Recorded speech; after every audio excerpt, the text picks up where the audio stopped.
Ta parole est une lampe à mes pieds, une lumière sur mon sentier. Psaume 119, verset 105.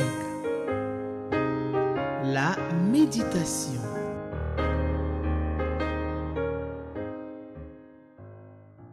Shalom, bienvenue à votre émission Méditons ensemble avec la Ligue pour la lecture de la Bible Côte d'Ivoire. Pour notre méditation de ce jour, le lecteur de la Bible pour adultes, édition 2025, nous ramène, parce que nous y étions il y a quelques semaines en arrière, nous ramène dans le livre des Juges, le chapitre 17, du verset 1 au verset 13.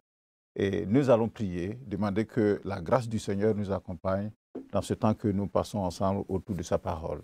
Seigneur, instruis-nous, révèle-toi à nous, enseigne-nous ta parole et dispose nos cœurs à l'accepter et à la mettre en pratique. Au nom de Jésus-Christ. Amen. Je vais vous donner la situation générale donc, du peuple de Dieu dans ce livre donc, des juges. Et décadence religieuse, morale et politique. Je répète, décadence religieuse, morale et politique. C'est le titre que l'on pourrait donner à la dernière section du livre des juges qui part donc du chapitre 17 que nous allons lire tout à l'heure jusqu'au chapitre 21, le dernier chapitre du livre. Rappelons-nous, le livre des juges couvre la période qui se situe entre l'installation des enfants d'Israël en terre promise à l'instauration d'un roi par Dieu, c'est-à-dire entre la mort de Josué et le couronnement du roi Saül. À partir du chapitre 17, donc, que nous allons lire, que nous abordons aujourd'hui, nous avons un verset générique qui traduit l'état effrayant, religieux, moral et politique dans lequel la nation d'Israël avait sombré à l'époque donc des juges. Dans Juges le chapitre 17, le verset 6, Juges 18, le verset 1, Juges 19, le verset 1, Juges 21, le verset 25, ce verset générique donc nous revient et qu'est-ce qui est dit là? En ce temps-là, il n'y avait point de roi en Israël, chacun faisait ce qui lui semblait bon. Notre extrait de texte de ce jour est un exemple de cette situation religieuse, morale et politique exécrable. On pourrait même dire abominable. Alors pour nous aider à comprendre notre texte, trois questions nous sont proposées. La question 1 qui nous demande de quoi ou de qui parlent ces versets. La question numéro 6, y a-t-il un exemple, un avertissement plutôt? Et la question numéro 7, quelle vérité Dieu me révèle-t-il? J'espère que vous avez trouvé votre passage, Juge le chapitre 17.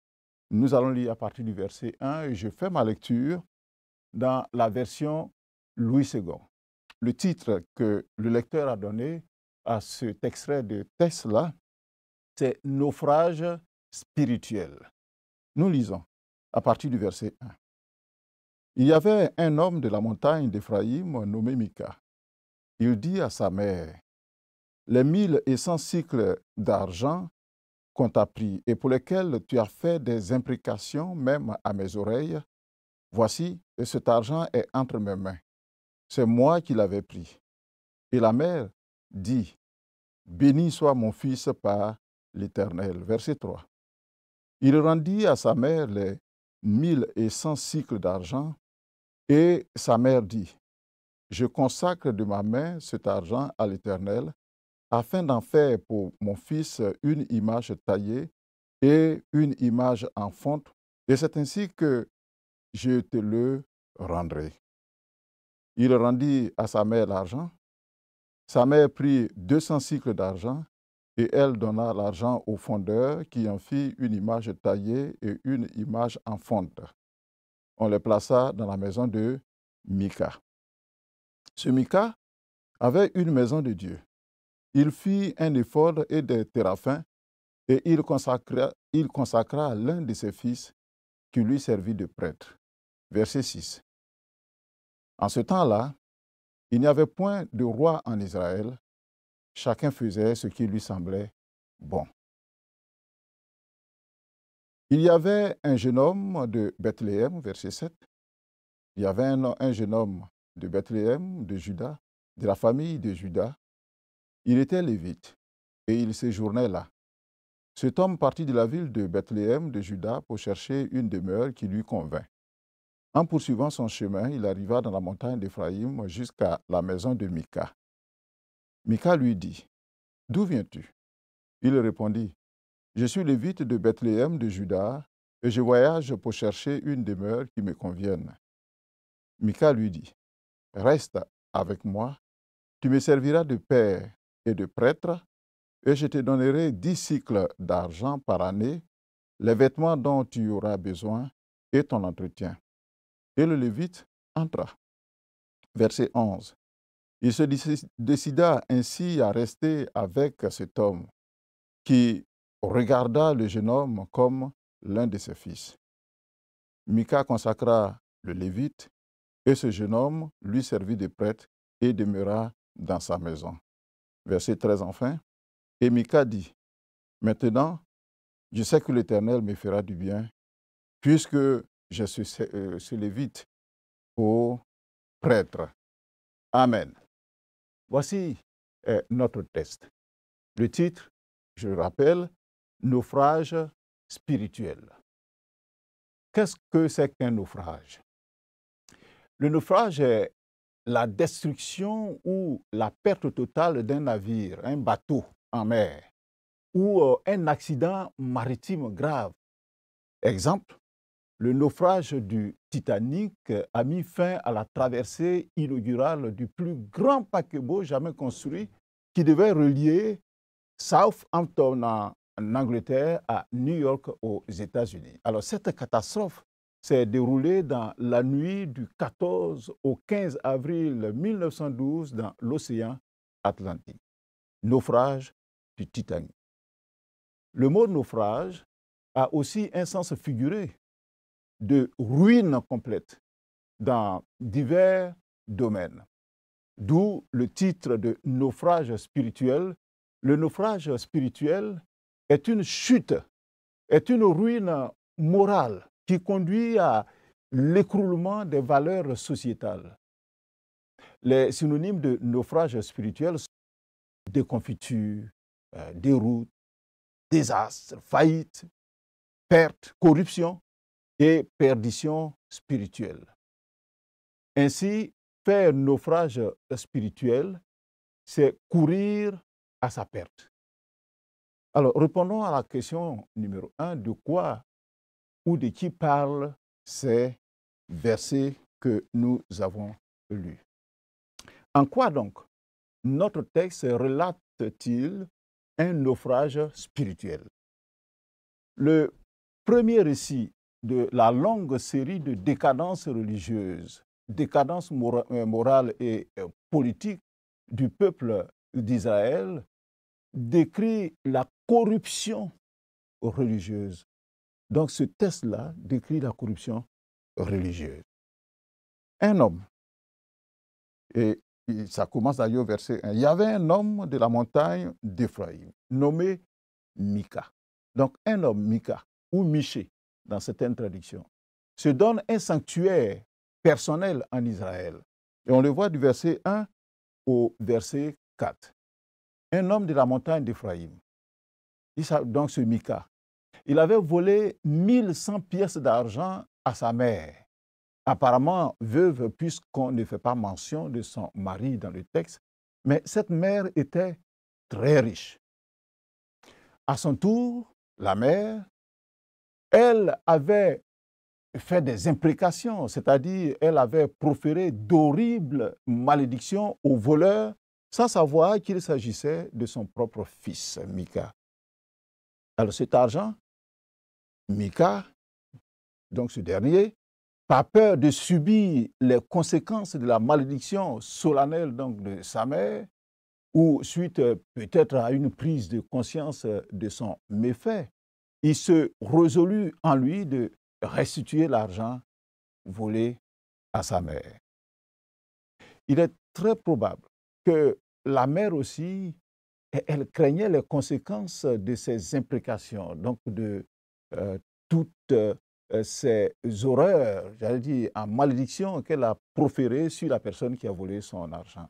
Alors, elle révoqua la malédiction et bénit son fils pour lui avoir rendu son argent. Le verset 2 le dit d'ailleurs, que sa mère dit, « Béni soit mon fils par l'Éternel ».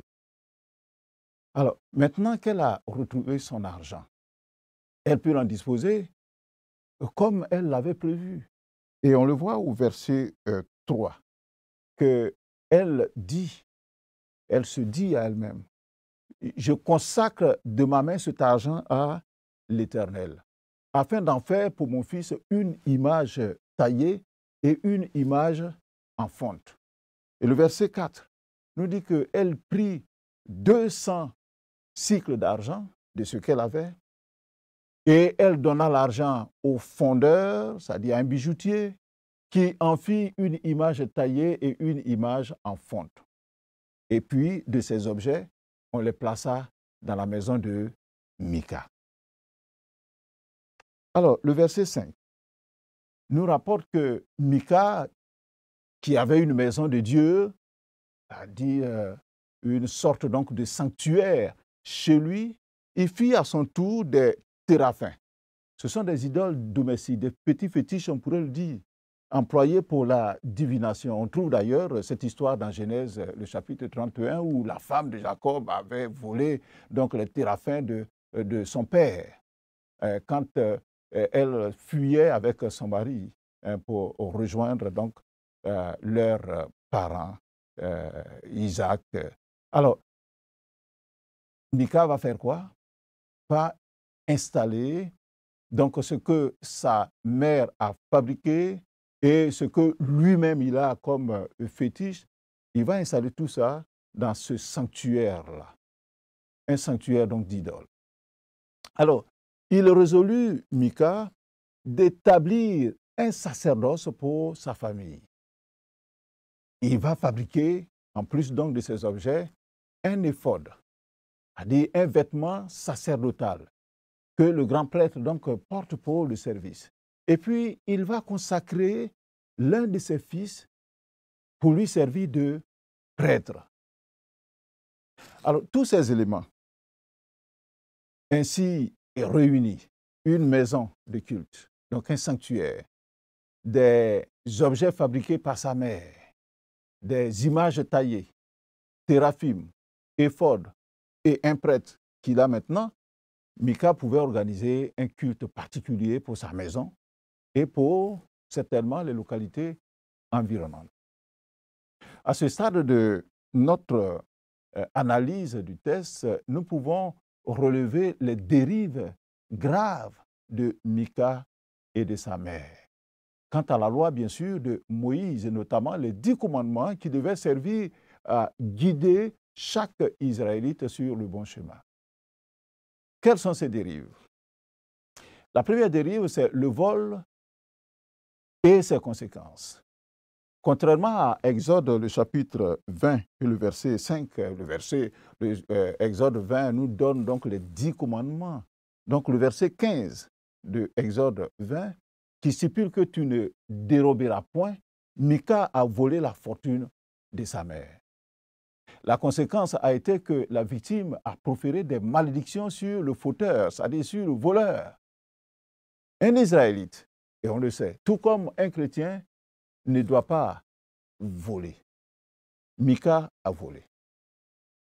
Deuxième dérive, c'est la confusion religieuse que nous pouvons relever donc, dans ce texte que nous avons lu. Exode, le chapitre 20 que j'ai cité tout à l'heure, le verset 4 dit ceci, que tu ne te feras point d'image taillée. ni de représentation quelconque de choses qui sont en haut dans les cieux, qui sont en bas sur la terre et qui sont dans les eaux plus bas que la terre. Donc, pas d'image taillée. En opposition et en transgression à cette disposition de la loi mosaïque, des actes graves ont été posés par la mère et le fils Mika. La mère ordonna aux fondeurs, aux bijoutiers de fabriquer des objets de culte, images taillées. Donc ça, c'est l'idole proprement dite. Et puis, une image en fonte, peut-être le piédestal sur lequel on devrait placer cette image taillée. Et puis, elle va disposer cela dans la maison de son fils en vue d'un culte à ces représentations-là, ces figurines-là. Or, Exode 20, le verset 5, dit « Tu ne te prosterneras point devant de telles images. » C'est-à-dire les images taillées. « Et tu ne les serviras point. » Alors, elle voulait sans doute, par cette consécration d'une partie de son argent, enlever de dessus son fils les imprécations, donc les malédictions qu'elle a proférées. Alors, elle pose un acte malheureux qui les conduit complètement dans la déviation. Alors, en termes d'avertissement, parce que nos questions auxquelles nous devons répondre, nous demandent, est-ce qu'il y a un avertissement dans le texte? Est-ce que nous avons eu des habitudes, ça c'est vous, chers méditateurs, et moi, et qui s'apparentent à la conception de Dieu et du comportement, qui s'apparente au comportement donc, de la mère de Mika, qui consiste à adorer Dieu à travers donc, des images matérielles. Dieu n'est pas une statue. Dieu ne peut pas être comparé à une stèle, à des figurines. Alors, est-ce que nous avons eu l'habitude de faire ainsi? D'avoir quelque chose donc placardé peut-être chez nous, sur notre mur, ou bien sur une table quelque part, ou bien dans notre véhicule, ou bien dans un endroit secret, devant lequel on va et qu'on se prosterne. Faisons très attention. En tant que chrétiens, notre seul et libre accès à Dieu, le Père, se fait uniquement et seulement par Jésus-Christ, son Fils. Rappelons-nous, Éphésiens, le chapitre 2, le verset 18, qui dit que par Jésus-Christ et Jésus-Christ seul, nous avons les uns et les autres accès auprès du Père. Donc, nous ne devons pas utiliser des figurines. Alors, Mika, quant à lui, met en place les éléments de la liturgie, c'est-à-dire du culte, chez lui, à la maison. Alors, il disposait d'un lieu de culte. C'est une dérive. Le verset 5 nous le dit d'ailleurs que Mika avait une maison de Dieu. Il avait un lieu de culte chez lui. Alors que la seule maison de Dieu pour tous les Israélites se trouvait à Silo. Et c'est là-bas qu'il faut aller faire ses sacrifices. C'est là-bas qu'il faut aller adorer Dieu. Donc ça, c'est une dérive. Deuxième dérive encore, il confectionne des habits sacerdotaux. Il fait un effort, c'est le par-dessus qui vient sur la tunique donc, du sacrificateur dans le culte que le Seigneur a donné à Moïse pour les enfants d'Israël. Et lui, il se fabrique un éphod. Parce que d'ailleurs, un simple prêtre ne peut pas porter donc l'éphod. Il n'y a que le grand prêtre seul qui porte l'éphod. Et puis, il se fabrique aussi des téraphins, donc ces idoles domestiques dont je parlais tout à l'heure, ces fétiches. Alors, troisième dérive, il va consacrer l'un de ses fils, qui lui servit de prêtre, avec les attributs d'Aaron, le grand prêtre. Mais devant, pas donc dans la maison de Dieu, mais devant des faux dieux, devant des statuettes. Or, le ministère sacerdotal limite la fonction de prêtre à Aaron seul et à sa descendance. Donc Mika ne fait pas partie. Et si Mika ne fait pas partie, son enfant ne peut pas faire partie donc de cette caste donc de prêtres-là. Et de plus, parce que c'est très grave l'acte qu'il a posé, il n'y a que Dieu seul qui décide des personnes à consacrer. Mais Mika, lui, prend son fils et il le consacre. Que de déviations. Une idolâtrie, parce que là, c'est comme ça qu'on peut le qualifier. Une idolâtrie au nom de l'Éternel. C'est ce que leurs pères ont fait dans Exode, le chapitre 32, où ils ont fait un veau d'or et ils disent qu'ils vont adorer l'Éternel en se prosternant devant ce veau d'or. On ne peut pas faire une idolâtrie au nom de l'Éternel. Mika, en agissant ici, nous voyons qu'il croit en Dieu. Mais il pense que chacun peut faire ou servir à sa manière Dieu, comme il entend. Avec sa fortune, parce que sa mère est riche, ou celle de sa mère, bien sûr, il se voit tout permis, notamment mettre des hommes de Dieu à son service. Voilà de quelle manière les choses se passaient un peu partout en Israël, du temps des juges. C'est pour cela que le thème qui a été donné à notre texte par le lecteur parle de naufrage spirituel. À ce naufrage spirituel, l'auteur du livre des juges semble donner une explication qu'on voit au verset 6. Et ça a été le générique dont je vous parlais, qu'en ce temps-là, il n'y avait point de roi en Israël, chacun faisait ce qui lui semblait bon. Il n'y avait point de roi en Israël, c'est-à-dire il n'y avait point de guide. L'auteur est plein le fait qu'il n'y avait alors aucun pouvoir capable d'empêcher ces violations graves de la loi mosaïque et de tenir tête donc à l'influence de l'idolâtrie cananéenne dont on avait lâchement toléré la présence en leur sein. Alors continuons l'analyse de notre texte. Du verset 7 au verset 13 à la fin, il nous est rapporté qu'un peu plus tard, quand Mika et sa mère ont agi ainsi, c'est-à-dire après la consécration par Mika de son fils comme prêtre, un jeune lévite de Bethléem, de Juda, se rendit dans les montagnes d'Éphraïm pour y chercher une demeure qui lui convienne. Qu'est-ce qui pouvait expliquer l'immigration de ce lévite-là? En effet, quoique 48 villes de Lévites eussent été désignées lors du partage des terres, une partie de ces villes était encore au pouvoir des Cananéens. Et beaucoup de Lévites demeuraient dans d'autres localités, étant donné qu'ils ne pouvaient pas aller dans ces villes-là, comme ce jeune Lévite de Bethléem.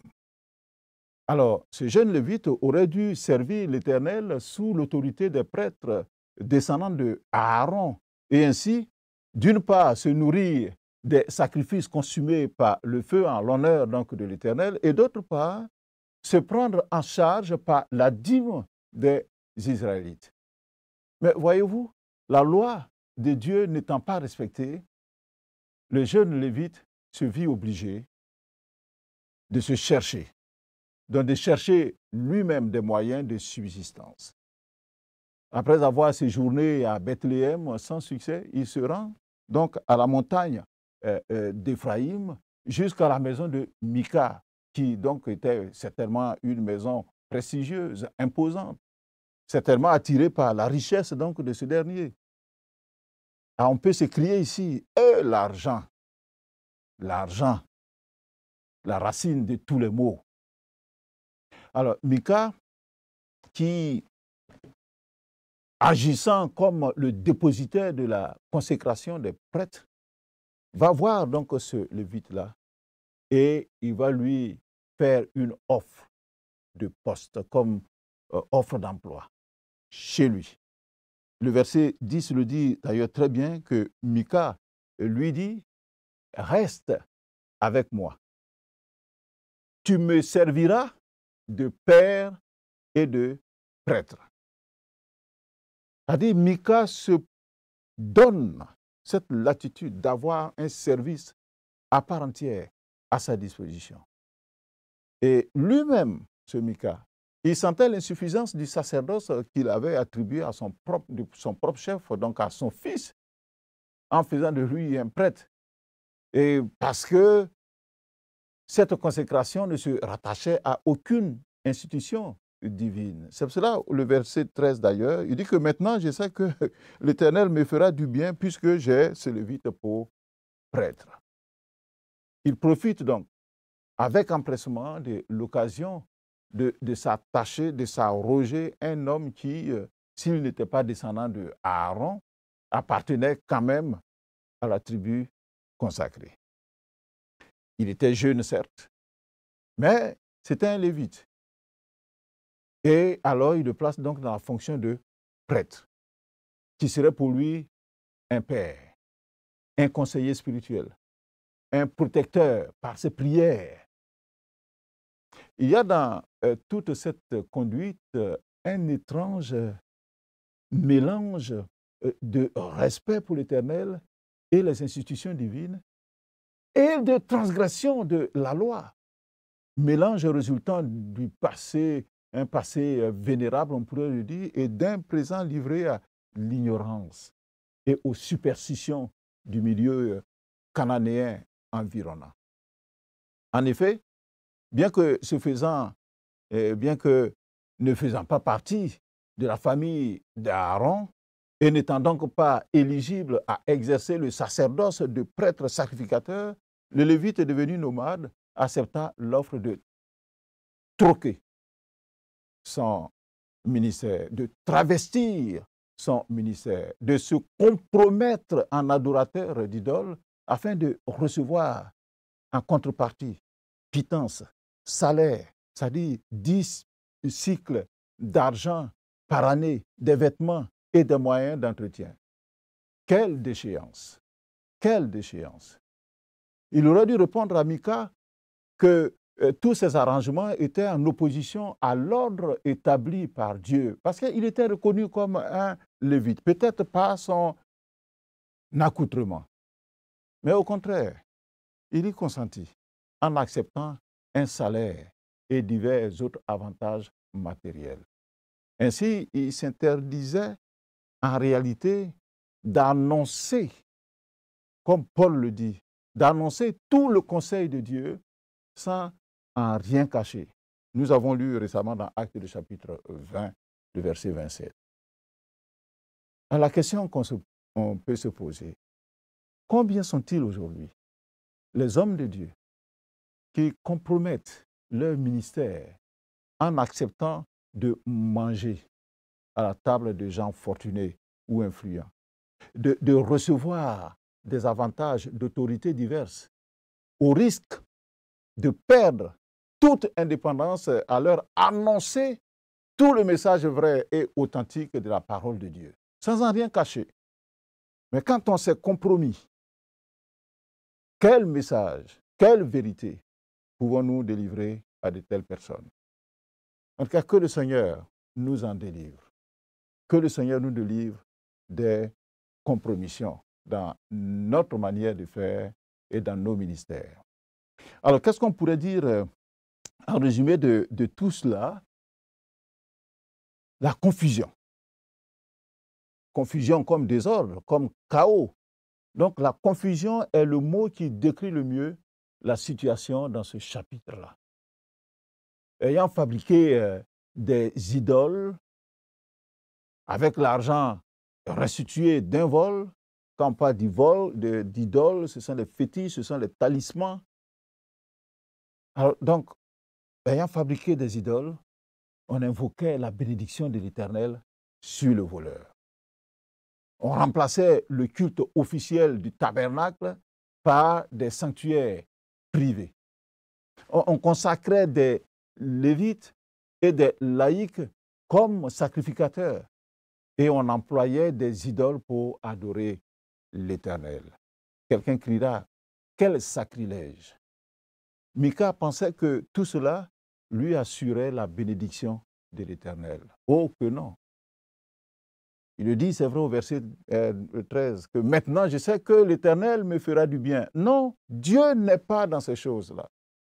Une telle confusion provenait tout droit du cœur de l'homme, du cœur donc de Mika. Et nous l'avons lu au verset 6. En ce temps-là, il n'y avait point de roi en Israël.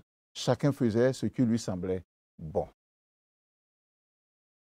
Nous allons terminer par ce texte donc de la Bible qui déclare ceci dans Proverbes, le chapitre 14 et le verset 12.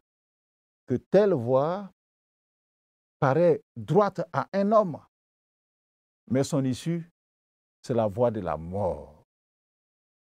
Quelquefois, nous pensons que la voie que nous avons empruntée, c'est la bonne voie, mais nous sommes en train de nous tromper.